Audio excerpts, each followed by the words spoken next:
Y frog provided in brick and purpose.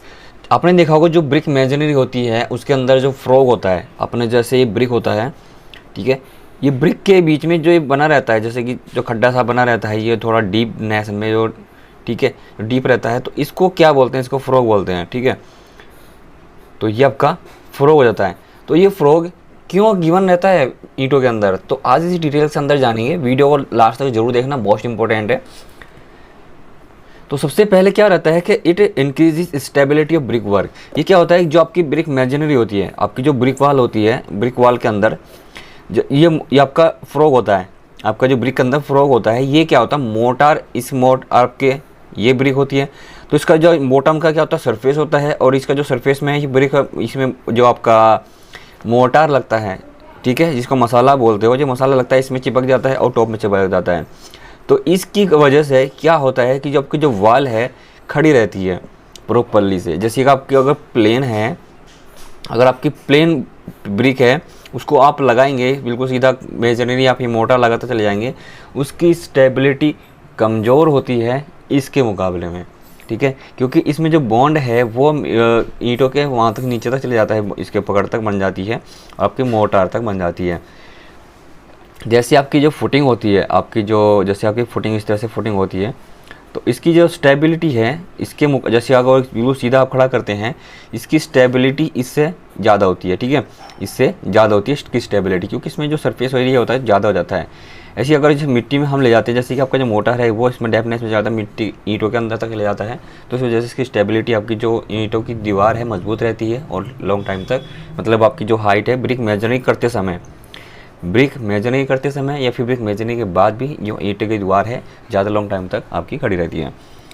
उसके बाद आपका इस रिड्यूस ब्रिक वेट, आपकी क्या होता है कि जो ब्रिक आपकी जो प्लेन ब्रिक होती है, आपकी जो प्लेन ब्रिक होती है उसके अंदर जो सरफेस होता है प्रॉपर्ली से सरफेस होता है, जैसे ही आपका ये कट जाता है तो इसकी वजह से क्या होता है, ये मोटार मिट्टी कम हो जाती है ईंटों में से, तो इसकी वजह से क्या होता है, ये वजन है घट जाता है, ठीक है, तो इसका ये बेनिफिट है। उसके बाद to form a key and lock mechanism, it forms a key of mortar between two adjacent layers of course of brick, so it increases the layer strength of the structure। जैसे कि मैंने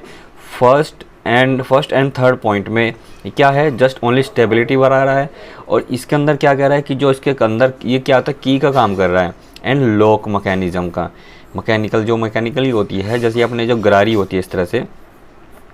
जैसे आपकी जो गरारी इसको बोलते हैं, जैसे इस तरह से बनी रहती है, इस तरह से ये, ठीक है, और उसके अंदर एक और आ जाती है, तो उसके अंदर भी इस तरह से बना रहता है, ये आपकी ट्रेड्स बने रहते हैं, जो ये ट्रेड्स होते हैं एक दूसरे में फंस जाते हैं, तो इस वजह से क्या हो जाती है, इन दोनों की जो स्ट्रेंथ हो जाती है, ये अपना एक्सियल पे घूमता है सेंट्रोइड पे, तो जैसे रोटेट करता है तो ये क्या होता है, स्ट्रेंथ हो जाती है, तो इसी बेस में जो दोनों का जो स्ट्रेंथ बन रही है वो बन रही है इनकी ट्रेड की वजह से। ऐसी हमारे जो ब्रिक मेजनी होती है, इसकी जो स्ट्रेंथ बढ़ रही है वो बढ़ रही है आपकी फ्रॉग की वजह से, ठीक है। तो ब्रिक टू ब्रिक आपके जैसे यहाँ पे भी एक ब्रिक लेयर हो गई, तो यहाँ पे भी आपका ये ट्रेड हो गया, आपका जो ये फ्रॉग हो गया, तो फ्रॉग क्या हुआ, अब लेयर में बढ़ता चला जाएगा, क्योंकि अगर आप ब्रिक को इस तरह से उल्टी करके लगाएंगे,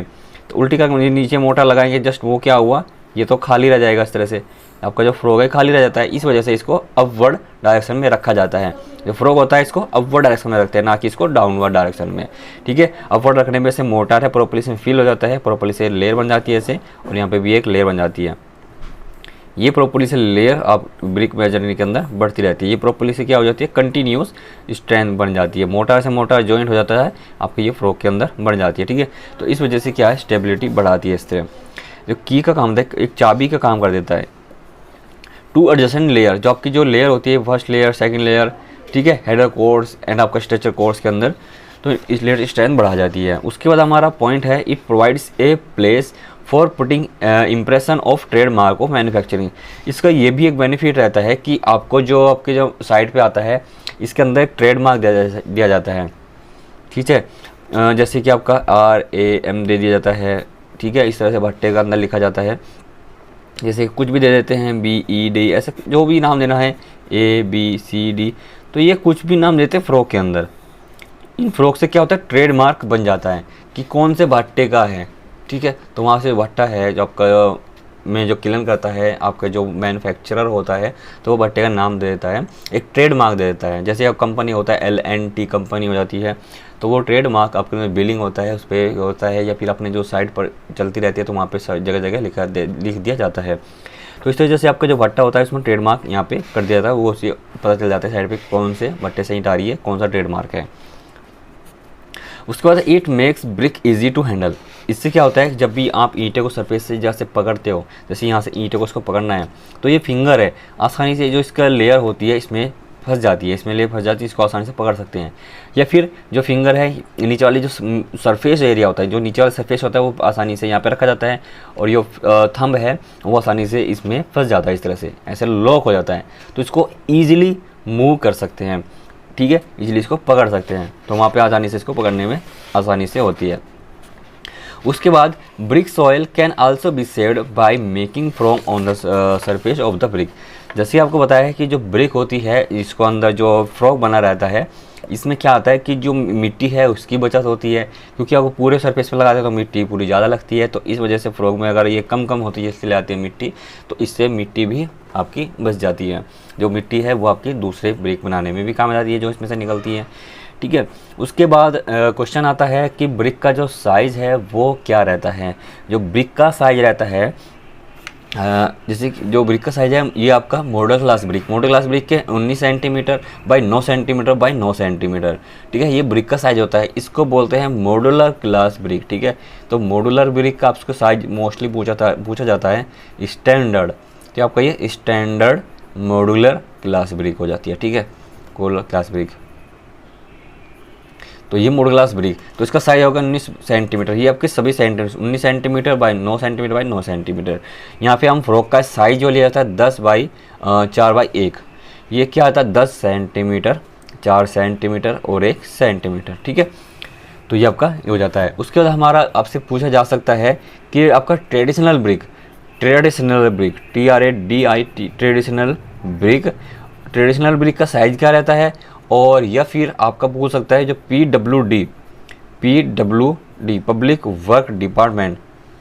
सेंट्रल पब्लिक वर्क डिपार्टमेंट, तो इनमें जो ब्रिक का जो साइज़ होता है अथॉरिटी में, जो गवर्नमेंट इंडिया के अंदर जो गवर्नमेंट में ब्रिक का जो साइज़ यूज होता है वो होता है 230 × 115 और × 75 mm, ठीक है। तो ये मोस्टली घरों के अंदर भी ये साइज आता है ब्रिक का, और काफ़ी भट्टे वाले ये कर देते हैं कि इसमें जो साइज़ है वो कम कर दे, जैसे कि 220 × 110 और × 70, तो लगभग ये ब्रिक का साइज रखते थे अनसाइज ब्रिक। स्टैंडर्ड जो साइज ब्रिक होता है ये वाला साइज होता है ट्रेडिशनल का। अब मॉडल क्लास का स्टैंडर्ड ब्रिक साइज होता है हमारे पास ये 19 बाई 9 9 बाई 9 सेंटीमीटर।